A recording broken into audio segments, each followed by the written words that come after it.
Go to the Can We Help website, abc.net.au/canwehelp, or simply send us an email, canwehelp@your.abc.net.au.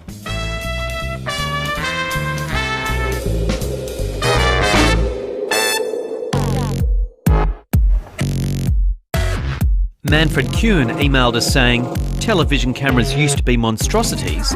How's technology changed them over the years? Howard Ware has 44 years of television experience. He's currently a TV news director for the ABC in Perth. Okay, stand by studio. We're on air in 5, 4, 3, 2, 1. Opening's rolling. Stand by on the floor.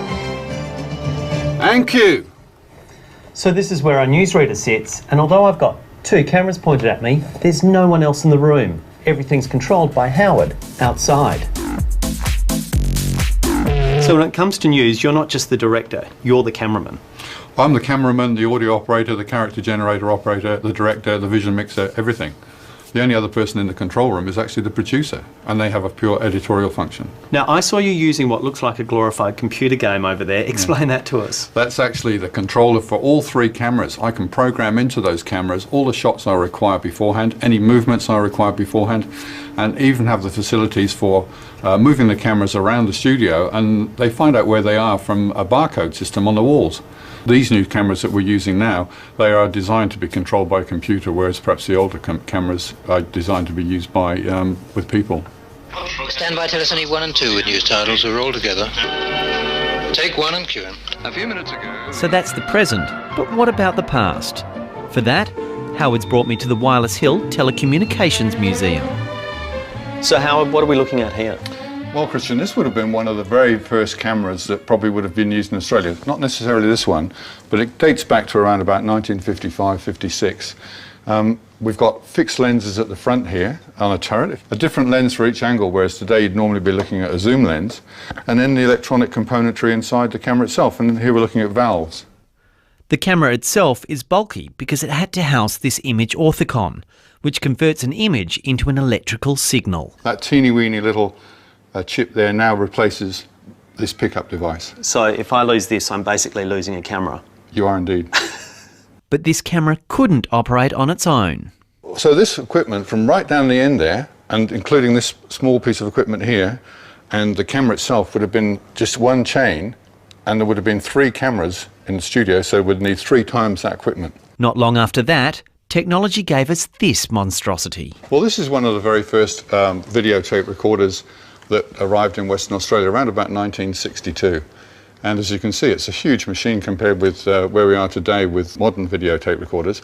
This is a tape from a modern tape recorder, and it records 1 hour, whereas this tape here is only maybe 10 or 15 minutes. The cost of this would have been around about 4 or 5 domestic homes. Ready to cue, John. Recording. Then, in 1975, along came colour TV.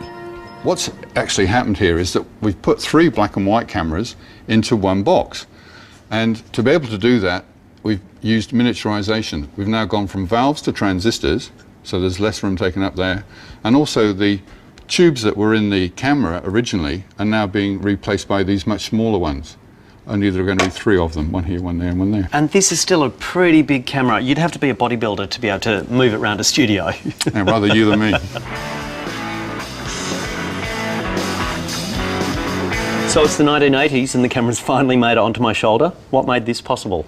Well, it was really the reduction of the tube down to this size, and then eventually the dispense of it completely, and the replacement with this little critter. But this camera still doesn't have a recording device. That's correct. The recorder came along a lot later. Because I remember using one of the first home video cameras, and the recording device was almost as big as me. You had to really lug it along. Nowadays, most crews record on digital memory cards, like this one. But today's crew is recording on tape. And believe it or not, we do actually use this camera on the show. It gets us into all those tight places that you couldn't get a camera of that size.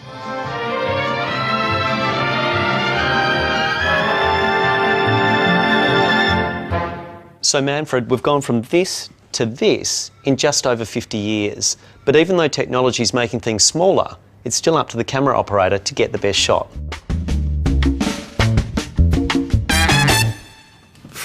Times have changed. You should see some of the snazzy equipment we've got at the Can We Help office. Speaking of snazzy, it's time to go and meet that snazzy woman of words, Kate Burridge, at the local library. Oh, I've got a handful of questions I'm going to ask her on your behalf. It's going to be fun.